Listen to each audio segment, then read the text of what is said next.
नमस्कार मित्रांनो, ठरलं तर मग या मालिकेच्या आजच्या भागात आता प्रियाने पाहिलेलं असतं की सायलीच्या डायरीमध्ये तिने प्रियाविषयी लिहिलेलं असतं. आता ते पाहून प्रियाला धक्काच बसतो. प्रिया म्हणते, हिने इथे माझं नाव का लिहिलेय आणि हे नक्की काय लिहिलेय? आता हे मला कळायलाच. हो, आता हे सगळं काही सत्य शोधण्यासाठी प्रियाने त्या डायरीच पान फाडून ते आपल्याजवळ घेतलेलं असतं आणि तिथून निघून जात असते. तर दुसरीकडे अर्जुन सायलीला म्हणतो, त्यामध्ये आज तन्वी आपल्या आईला रक्त द्यायला का नाही आली हे सुद्धा लिहून घे, हा सुद्धा पॉइंट ऍड कर. त्याचवेळी सायलीच्या लक्षात येतं की आपली डायरी तर खाली राहिली आहे. सायली अर्जुनला म्हणते, अरे देवा, मी डायरी तर खाली घेऊन गेले होते आणि तिथेच राहिले आली हमी. असं म्हणत सायली आता खाली येते आणि डायनिंग टेबलवर ठेवलेली तिची डायरी पाहते. परंतु सायली पाहते त्यावेळी सायलीच्या लक्षात येतं की प्रियाबद्दल जे काही लिहिलेलं असतं ते डायरीच पान गायब. सायली आता किचनमध्ये पाहते तर प्रिया तिथे नसते. तर इकडे प्रिया तिच्या रूमच्या देशाने निघालेली असते आणि त्याच वेळी सायली तिच्या मागून येते आणि आवाज देत म्हणते, थांब. प्रिया आता मात्र प्रिया घाबरते आणि तरी सुद्धा ती मागे वळून सायलीला विचारते, काय झालं, कशासाठी हाक मारलीस? सायली म्हणते, हात दाखव. प्रिया म्हणते, काहीच नाही अग माझ्या हातात. सायली म्हणते, हात दाखव. असं म्हणत सायली आता जबरदस्तीने प्रियाचा हात पाहते तर तिने मुठीमध्ये ते कागद म्हणजे ती चिठ्ठी ठेवलेली असते. आता ती चिठ्ठी, तो कागद सायली हातात घेते आणि म्हणू लागते, चिंदी चोर हा शब्द तुझ्यावरूनच पडला असेल ना प्रिया? अगं आता तू कागदही चोरायला लागलीस. माझ्या वृचे तू कागद फाडतेस. तुला काहीच वाटत नाहीये का? चल आता तुझा हा खोटेपणा सगळ्यांना कळायलाच हवा. सायली प्रियाचा हात धरते आणि तिला घरात घेऊन येत असते.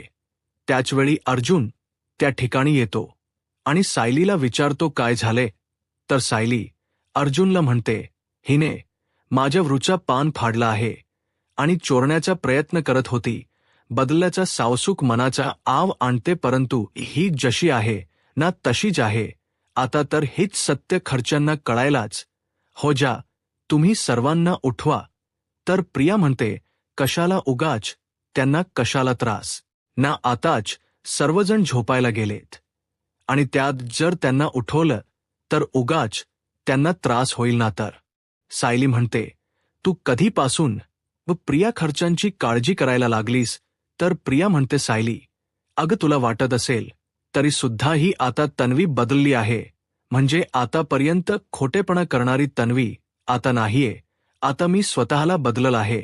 अगं तुझ्याकडे पाहून मलाही कळालं की आता स्वतःमध्ये बदल घडवावा आणि म्हणूनच मी आता बदलली आहे. मी पूर्वीची तन्वी नाहीये. अर्जुन म्हणतो, हो का? तर प्रिया म्हणते, हो अर्जुन, अरे मी माझा खोटेपणा करणं कधीच थांबवलं आहे, कारण मला माझ्या चुका कळल्या आहेत आणि मी आता ठरवलं आहे की स्वतःमध्ये बदल करायचा आणि मी खरंच मी बदलले आहे. असं म्हणतच आता सायली प्रियाचा हात धरते आणि म्हणू लागते, हो का? चल मी तुला दाखवते.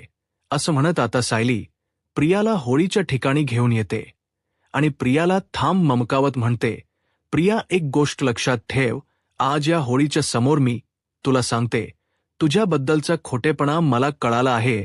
फक्त पुरावे हाती लागू देत. एकदा का पुरावे हाती लागले की मग मात्र तू माझं आतापर्यंत न पाहिलेलं रौद्र रूप पाहशील. आता प्रिया मात्र मनातून घाबरून गेलेली असते, परंतु मुद्दामून नाटक करत म्हणते, सायली माझ्याबद्दल तुला कुठलाच पुरावा सापडणार नाही, कारण आता मी चुका करणारच नाहीये. त्यामुळे पुरावा सापडण्याचा प्रश्नच येत नाही. सायली अग मला माहीत आतापर्यंत मी चुकली आणि म्हणूनच तुमच्या मनात माझ्याविषयी गैरसमज निर्माण झाला आहे. परंतु ही आता प्रिया बदलली आहे, ही तन्वी बदलली आहे. सायली आतापर्यंत मी या सगळ्या गोष्टी विचार करूनच ठरवल्या आहेत की आता कुठल्याही प्रकारचा खोटेपणा करायचा नाही, कारण आज तुम्ही जे काही केलं ना त्यानंतर माझे डोळे पूर्णपणे उघडले आहेत. अर्जुन म्हणतो, आम्ही नक्की काय केलं? तर आता प्रिया म्हणते, अश्विनने मला सांगितलं की माझ्या आईला बरं वाटावं यासाठी तुम्ही किती धडपड केली, दोघांची धाव वपळ मला अश्विनने सांगितली. आणि सायली, अगं आज तर तू चमत्कार केलास, खरं तर माझ्यावर उपकारच केलेस. आज माझ्या आईला रक्ताची गरज होती, परंतु माझ्या आईला रक्त देणं हे माझ्या नशिबातच नव्हतं, पण तू मात्र धावून गेलीस आणि माझ्या आईला रक्त देऊन तिचा जीव वाचवलास. सायली, अगं मी तुझे हे उपकार कसे फेडू मला खरंच कळत नाहीये. आता मी ठरवलं आहे की या घराची एक आदर्श सून बनायचं, या घराची काळजी घ्यायची. मी खरंच स्वतःमध्ये बदल घडवला आहे सायली. तर सायली प्रियाकडे पाहत हसतच म्हणते, प्रिया तू ज्यावेळी असं काहीतरी बोलतेस ना, त्यावेळी मला खरंच हसायला येतं ग. तर अर्जुनही हसू लागतो. तर प्रिया म्हणते, माहीत आहे मला तुझा किंवा अर्जुनचा किंवा या घरातील कोणाचाही माझ्यावर कधी विश्वास बसणारच नाही, कारण आतापर्यंत मी खोटेपणाच एवढा केला की कोणी माझ्या चांगुलपणावर विश्वास ठेवणारच नाही. पण यापुढे असं काहीच घडणार नाही, कारण मी केलेल्या चुकांचे मी आता प्रायचित्त घेणार आहे. म्हणजे बघा ना, होळीचा सण यासाठीच असतो ना, म्हणजे आपल्यामध्ये असणारी निगेटिव्हिटी या आगीमध्ये भस्म करून टाकायची, या आगीमध्ये चारून टाकायची. मग मी सुद्धा ठरवलं आहे की माझ्यातली निगेटिव्हिटी, माझ्यातली नकारात्मकता सगळं काही या आगीमध्ये राग करून टाकत आता एक नवी म्हणून सगळ्यांना दिसणार आहे. सायली, मी तुला शब्द देते, या घराला त्रास देणारीत नवी आता मेली आहे. आता आहे ती पूर्णाजीची प्रेमळ नाथ आणि तुझी मायाळू जाऊ. आणि अर्जुन, तुझी बालमैत्रीण जी तुझ्यासाठी काही करायला तयार असायची, ती तुझी बालमैत्रीण तन्वी. अरे, या घरासाठी मी माझा जीव वळून टाकायला तयार आहे. वेळ आली तर स्वतःचा जीव द्यायलाही तयार आहे, कारण मला माझ्या या घराला जपायचं आहे, कारण या घरातला मला एक भाग बनायचा आहे.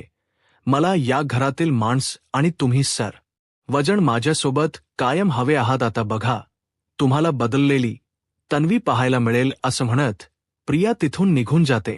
आता सायली, अर्जुन प्रियाच्या बोलण्याचा विचार करू लागतात. तर प्रिया पुढे येते आणि म्हणू लागते, मला आता सायली तुझ्यासारखंच वागावं लागेल. तुझ्यासारखं वागण्यासाठी मला त्यासाठी नाटकही करावं लागेल, कारण जर या घराचा भाग बनायचं असेल, या घरात टिकून राहायचं असेल, तर काही काळ का होईना मी हे नाटक करायला तयार आहे, कारण मला हे वैभव गमवायचं नाहीये. असं म्हणत प्रिया आता तिथून निघून ते तर आता प्रिया तिथून जाताच जून सायलीला म्हणतो, हिला काय वाटते, हिच्या या नाटकाला आपण फसू. तर सायली म्हणते, खरंच आपण तर तिला अगोदरपासूनच ओळखतोय, परंतु ही किती नाटकी आहे हे आपल्याला चांगलंच माहीत आहे. आणि आज तर प्रेमळ मायाळू हे शब्द तिच्या तोंडून ऐकायला किती विनोदी वाटत होते ना. तर अर्जुन सायलीला म्हणतो, बाकीचं सोड, पण हेच तर तिच्या आईवर सुद्धा प्रेम नाहीये. जर हिला आईची खरंच काळजी असती ना, तर कशीही आणि कुठूनही ती रक्त द्यायला आली असती. पण हिने कारण काय सांगितलं माहिती आहे का? एखादा लहान मूल सांगेल ना तसं कारण की हॉस्पिटलच माहीत नाही. खरंच मला हिची कमाल वाटते आणि कळतच नाहीये की हिच्या मनात नक्की काय चालू आहे.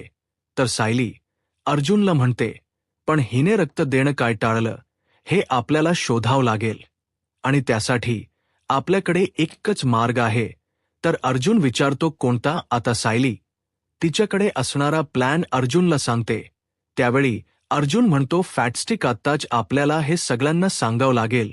तर सायली म्हणते, तुम्ही आताच अश्विन भाऊजींशी बोलून घ्या. कदाचित अश्विन भाऊजी प्रतिमात्यांकडे असतील, ते अजूनही झोपले नसतील. तर अर्जुन सायलीला म्हणतो, हो, कारण आत्ताच मी अश्विनला फोन करतो आणि आत्ताच त्याला हे सगळं काही मॅनेज करून ठेवायला सांगतो, कारण आपल्याला वेळ काढून चालणार नाही. कारण आत्ताच जर आपण मॅनेज केलं आणि उद्या सकाळीच हा कॅम्प ठेवला, तर मग प्रियाला, तन्वीला हालचाल करायला वेळही मिळणार नाही. असा विचार करत आता अर्जुन अश्विनला फोन करतो. तर सायली अर्जुनला म्हणते, तिने सगळ्यांसमोर रक्तदान केल्यानंतरच तिच्या नक्की या सगळ्यामागचा हेतू काय आहे आणि खरं कारण काय आहे हे सगळ्यांसमोरच येईल. आता इकडे अश्विन फोन पाहतो. तर अर्जुनचा फोन आलेला असतो. आता अर्जुन अश्विनला म्हणतो, अश्विन, अरे प्रतिमा हत्या कशी आहे? तर अश्विन म्हणतो, प्रतिमा हत्या आता ठीक आहे आणि तिला आता झोपही लागली आहे. बोल, तू काय म्हणत होतास? तर अर्जुन म्हणतो, उद्या धुळवड आहे आणि प्रतिमा हत्या सुद्धा घरी येणार आहे. मग असं काहीतरी स्पेशल करावं असा प्लॅन होता. तर आता अश्विन विचारतो, म्हणजे तुझ्या डोक्यात नक्की काय प्लॅन आहे? तर अर्जुन म्हणतो की सायलीचा असा प्लॅन आहे. म्हणजे सायलीला असं वाटते की आपण जर आपल्या घरासमोरच ब्लड कॅम्प आयोजित केला तर. कारण बघ ना, आजची आपण परिस्थिती पाहिली. मग आपण म्हणजे प्रतिमाहत्या सोडून आपण सगळ्यांनीच ब्लड डोनेट केलं तर किती छान होईल ना. तर अश्विन म्हणतो, अरे खूप छान कल्पना आहे. म्हणजे आज आपली जी काही अवस्था झाली ती तर आपण सगळ्यांनीच अनुभवली आहे आणि प्रत्येक ब्लड बंकेना आणि हॉस्पिटलला ब्लड कॅम्पची आवश्यकता असतेच. मग आज जर आपल्या घरी कॅम्प होणार असेल तर खरंच खूप छान आहे. तर अर्जुन म्हणतो, परंतु एका दिवसात हे सगळं काही मॅनेज होईल ना? तर अश्विन म्हणतो, त्याची काळजी करू नकोस, इथल्या मॅनेजमेंटशी मी बोलून घेतो आणि उद्या ते सगळं साहित्य म्हणजे सगळा सेटअप आपल्या घरी पाठवून देतील. तर अश्विन असं बोलताच अर्जुन खुश होतो आणि म्हणू लागतो, बरं ठीक आहे, आपण उद्या भेटूच असं म्हणत आता अर्जुन फोन ठेवतो आणि त्यानंतर म्हणू लागते, अश्विन, अरे मी फक्त 2 मिनिटात येते ना. अश्विन म्हणतो, नाही, आता तू इथे बसायच आहे आणि का घाबरतेस तू? अगं थोडसंच काम आहे, लगेच होऊन जाईल. आता सर्वजण घरातील आलेले असतात. तर प्रिया नाटक करत म्हणू लागते, अश्विन, अरे त्याचं काय आहे ना, म्हणजे मी आतापर्यंत कधी ब्लड डोनेट केलं नाही रे आणि मला इंजेक्शनची भीती वाटते. त्यामुळे जरा मी एक काम करते, रूममध्ये जाते, धीर गोळा करते आणि परत येते. तोपर्यंत दुसरं कोणीतरी ब्लड डोनेट नक्कीच करू शकतं आणि तसही माझी काही हरकत नाही रे. मला नाही वाईट वाटणार. अश्विन म्हणतो, नाही, तूच ब्लड डोनेट करणार आहेस आणि मला सांग, तुला इंजेक्शनची भीती वाटते हे आतापर्यंत तू मला कधीच सांगितलं नाहीस. बरं घाबरू नकोस, मी इथेच आहे ना, मी कुठेही जात नाही. आणि जर तुला भीती वाटली तर डोळे बंद करून शांत राहायचं, काहीच काळजी करू नकोस. अगं कशाला घाबरायला हवं असं म्हणत अश्विन काही प्रियाला तिथून जाऊ देत नसतो. आता अश्विनने तर प्रियाला पुरती अडकवून ठेवलेली असते. आता प्रिया घाबरलेली असते. तर आता अश्विन प्रियाला म्हणतो, आणि तन्वी, काल तुझ्या मनात गिल्ट होत ना की तुझ्या आईला प्रतिमा हत्याला तुला रक्त देता आलं नाही, परंतु आज ते गिल्ट तुझ्या मनातून घालवण्यासाठी आज ही छान संधी मिळाली आहे आणि ती संधी मी तुला देत आहे. त्यामुळे अजिबातच घाबरू नकोस, मी आहे नाही. ते तर आता सायली म्हणते, मी काय म्हणते, आपण सर्वांनीच तिथे जाऊयात का? म्हणजे आपल्या घरातील एक व्यक्ती रक्तदान करते, मग आपल्याला तिचा अभिमान असायलाच हवा. मग आपण सर्वांनीच तिला धीर द्यायला हवा. तर अर्जुन म्हणतो, एस, अगदी बरोबर आहे. आता मात्र सर्वजण प्रियाजी तिथे येतात आणि सर्वजण गोल उभे राहतात. आता मात्र प्रिया तिथे अडकलेली असते, कारण कुठूनच बाहेर पडायचा रस्ता नसतो. आता काय करावं, प्रियाला काहीच कळत नाही. आता त्या मॅडम प्रियाला म्हणतात, मॅडम अहो, काही काळजी करू नका हो, तुम्हाला कळणार सुद्धा नाही, इतका हलका हात आहे माझा. असं म्हणत त्या आता प्रियाचं रक्त घेणार, परंतु त्या अगोदर अर्जुन म्हणतो, अगोदर त्यासाठी फॉर्म फिल करावा लागतो ना. तर त्या मॅडम म्हणतात की हो. तर आता अश्विन प्रियाला म्हणतो, तन्वी, या फॉर्मवर तुझ्या बेसिक सगळ्या इन्फॉर्मेशन लिहून दे. आता मात्र प्रियाचे हात थरथरत असतात. तर अश्विन प्रियाला म्हणतो, तन्वी घाबरू नकोस, मी आहे ना तुझ्यासोबत. आता थरथरत त्या हाताने प्रिया फॉर्म तर भरते. तर त्यानंतर अश्विन म्हणतो, ठीक आहे तन्वी, तू जा यांच्यासोबत, काळजी करू नकोस, ते नक्कीच छान प्रकारे हँडल करतील, नको घाबरूस, मी आहे नाही इथे. असं म्हणत आता तो प्रियाला तिथून पाठवून देतो. त्या मॅडम म्हणतात, चला मॅडम माझ्यासोबत. असं म्हणत ते प्रियाला तिथून घेऊन जातात. आता प्रिया घाबरलेली असते. तर त्या मॅडम म्हणू लागतात, घाबरू नका, तुमचा हात सैल सोडा, अजिबात काळजी करू नका. असं म्हणत सायली आणि अर्जुने सांगितल्याप्रमाणे ब्लड टेस्टसाठी ते सॅम्पल घेतात आणि सायली अर्जुनकडे पाहतात तर अर्जुन ईशा यानेच होकार देतो. तर त्यानंतर आता प्रियाला ब्लड डोनेटसाठी झोपवून तिचा ब्लड घेतलं जातं. तर आता प्रिया ब्लड डोनेट करत असते, परंतु मनातून मात्र पूर्णपणे घाबरून गेलेली असते. आता सायली अर्जुन प्रियाची ती अवस्था पाहतात तर इकडे ब्लड सॅम्पल मिळालेलं असतं. तर दुसरीकडे आता ब्लड डोनेटचा कॅम्प पूर्ण झाल्यानंतर सुभेदारांच्या घरी प्रसिद्ध अशी पनवेलमधील धुळवड साजरी केली जाते आणि त्यासाठी सर्वजण जमलेले असतात. आता चैतन्य, कल्पनाताई आणि विमलताई पूर्ण आजींना रंग लावत होळीच्या शुभेच्छा देतात. तर चैतन्य म्हणू लागतो, हाला सांगतो, या दिवसाची मी वर्षभर वाट पाहत असतो, कारण सुभेदारांच्या घरची होळी, सुभेदारांच्या घरची धुळवड म्हणजे अगदी दणक्यात साजरी होत असते. तर पूर्णाजी म्हणतात, अगदी खरं आहे. तर पूर्णाजी म्हणतात, हे सगळं काही ठीक आहे चैतन्य, पण त्या स्पीकरचा आवाज वाढला ना तर तुझ्या पाठीत एक दणका बसेल. तर चैतन्य म्हणतो, नाही, त्या स्पीकरचा आवाज इतकाही वाढणार नाही की ज्यामुळे तुला आणि शेजारत्यांना त्रास होईल. कोणालाही त्रास होणार नाही, त्याची काळजी आम्ही सर्वजण घेणार आहोत. तर प्रतापराव कल्पनाताईंना विचारतात, अगं कल्पना, पण रतिमा आणि अस्मिता येणार नाहीयेत का? तर कल्पनाताई म्हणू लागतात, प्रतिमा येणारच होती, परंतु पूर्णाई तिला ओरडले आहेत, उन्हात यायचं नाही, आजच तू हॉस्पिटलमधून आली आहेस आणि म्हणूनच ती रूममध्ये बसली आहे. मग काय सुमन आणि त्यानंतर भाऊजी सुद्धा तिच्या सोबत थांबले आहेत. आणि अस्मिताच काय, तिचा नवरा काही रूमच्या बाहेर येणार नाही आणि तिचा नवरा तिच्या सोबत नसेल तर तिच्या लक्ष लागणार नाही, म्हणून परत रूममध्ये निघून गेली आहे. तर प्रतापराव म्हणतात, बरं ठीक आहे. तर आता एंट्री होते अर्जुनची. अर्जुनने लयभारी गाण्यावर थिरकायला सुरुवात केलेली असते. खूप छान डान्स तो सादर करतो आणि त्यानंतर तो पूर्णाजींना रंग लावण्यासाठी येतो. त्यावेळी पूर्णाजी म्हणतात, नाही नाही, मला जास्त रंगवायचं नाही. अरे तुझी तिथे बायको उभी आहे आणि डोकावून बघते, जा, तिला रंग लाव. आता अर्जुन मागेऊन पाहतो तर सायली उभी असते आणि अर्जुनची वाट पाहत असते. चैतन्य अर्जुनला म्हणतो, काय झालं, काय बघतोयस, जा रंग लाव, तुझीच बायको आहे. तर प्रतापराव अर्जुनला म्हणतात, जा. तर अर्जुन आता भरपूर असा रंग हातात घेतो आणि सायलीला लावण्यासाठी येतो, परंतु सायली मात्र नकार देत असते. आता ती तो रंग लावण्यापासून स्वतःला वाचवण्याचा प्रयत्न करते, इकडून तिकडून पळत असते, परंतु शेवटी अर्जुन तिचा हात हातात घेतो, तिला थांबवतो. आता अर्जुन सायलीला रंग लावणार, परंतु सायली अर्जुनचे हात पकडते आणि त्याच्याच गालाला रंग लावते. आता सायली पुन्हा एकदा तिथून पळण्याचा प्रयत्न करते, परंतु अर्जुन शेवटी सायलीचा हात हातात घेत रंगांनी तिला रंगवतोच. प्रेमाच्या रंगांमध्ये सायली अर्जुन धावून गेलेले असतात.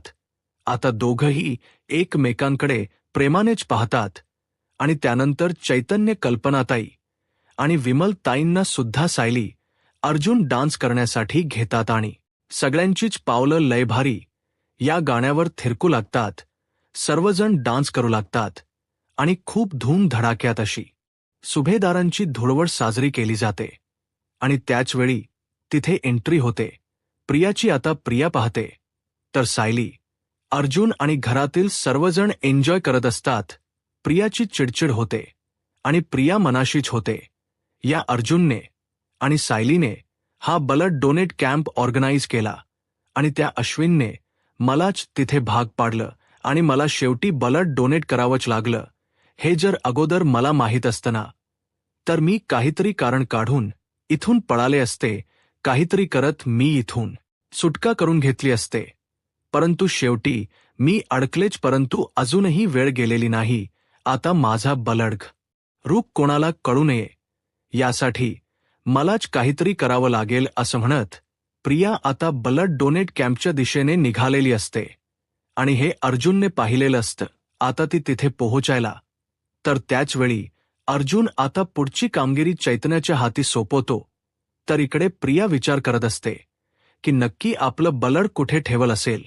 तर त्याच वेळी इथे अश्विनला भेटण्यासाठी चैतन्य येतो आणि म्हणू लागतो, काय डॉक्टर अश्विन, अहो आता डॉक्टराच्या भूमिकेतून नव्याच्या भूमिकेत या गेल्या वर्षी तू आणि तन्वीने एवढा छान डान्स केला होता, मग यावेळी करणार आहात की नाही?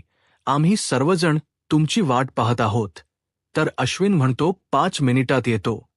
तर चैतन्य म्हणतो नाही नाही, 5 मिनिटात नाही, सर्वजण तुमची वाट पाहत आहेत, तुमच्या डान्सची वाट पाहत आहेत, त्यामुळे आत्ताच तुमच्या बायकोला घेऊन तिथे यायचं आहे. ते बघ तन्वी तिथेच आहे, जा आणि लगेच तिला घेऊन ये. आता प्रिया आपलं बलड तिथून हलवणार, ते बदलण्याचा प्रयत्न करणार, परंतु त्याच वेळी तिथे अश्विन आलेला असतो. अश्विन प्रियाला आवाज देतो आणि म्हणतो तन्वी. आता मात्र प्रिया दचकते आणि म्हणते काय झालं अश्विन, आणि मी तर तुलाच शोधत होते. तर अश्विन म्हणतो तू काय ते करतेस? तर प्रिया म्हणते अश्विन मी म्हणाले ना, आणि मी तुलाच शोधत होते, मला डान्स करायचा होता, चल चल आपण डान्स करूया. असं म्हणत प्रिया आता अश्विनला तिथून घेऊन जाते. आणि हे सगळं काही सायली अर्जुन लपूनच पाहत असतात. प्रियाचा डाव सायली अर्जुनने अगोदरच ओळखलेला असतो. तर येणाऱ्या पुढील भागामध्ये आपल्याला पाहायला मिळतं अर्जुनच्या हाती प्रियाचे ब्लड रिपोर्ट आलेले असतात आणि ते रिपोर्ट पाहताच अर्जुन सायलीला म्हणतो की तन्वीचे ब्लड रिपोर्ट आले आहेत. तर सायली म्हणते कोणता ब्लड ग्रुप आहे आताच? यावेळी सायली पाहते, त्यावेळी सायलीला धक्काच बसतो. प्रिया म्हणते तन्वीचा ब्लड ग्रुप बी पॉझिटिव्ह आहे, हे कसं शक्य आहे? म्हणजे या घरात आलेली आताची ही तन्वी सुभेदार म्हणून वावरत असणारी मुलगी ही रविराज सरांची मुलगी नाहीच आहे. म्हणजे रविराज काकांची 22 वर्षापूर्वी हरवलेली मुलगी, अपघातामध्ये हरवलेली मुलगी, आणि आता आलेली खरी, या दोन्हीही वेगवेगळ्या आहेत. आता सायली अर्जुन या सत्यापर्यंत कशा प्रकारे पोहोचतील? आता पुढे काय होईल हे पाहायला आत्ताच माझा महाराष्ट्र या यूट्यूब चॅनलला सबस्क्राईब करा. धन्यवाद.